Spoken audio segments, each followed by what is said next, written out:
انا المهندس مش ساحر. الجزء التاني. يا جماعه، في فكره غلط منتشره ان المهندسين خصوصا مهندسين مدني ومعماري قادرين يحلوا اي مشكله في الدنيا.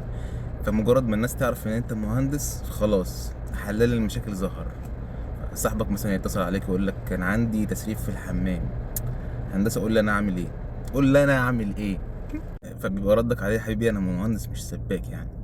قريبك يبعت لك مثلا سكتش كده قطعة أرض مرسوم في منديل، ورقة قديمة مثلا، قطعة أرض غريبة كده مشطورة كده من جنب ما تفهملهاش. يقول لك أنا عاوز، بص، عاوزك تصممها لي، عاوز أعرف إيه التراخيص المطلوبة، عاوزك تديني ميزانيتها من غير ما أنت تعرف ميزانيتي أنا إيه.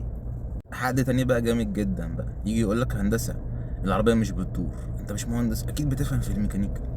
فالناس مفكرة يا جماعة المهندس ده موظف إصلاحات منزلية.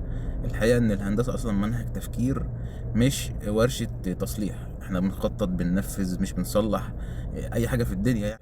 أنا بس عشان أكون صريح معاكم، أنا راجل بصلح المشاريع. تمام. أي حاجة في البيت لو شفتها حنفية بتنقط، أنا ممكن أعمل نفسي مش شايفها عادي. وإيه هو أغرب طلب اتطلب منكم غير هندسي طبعا؟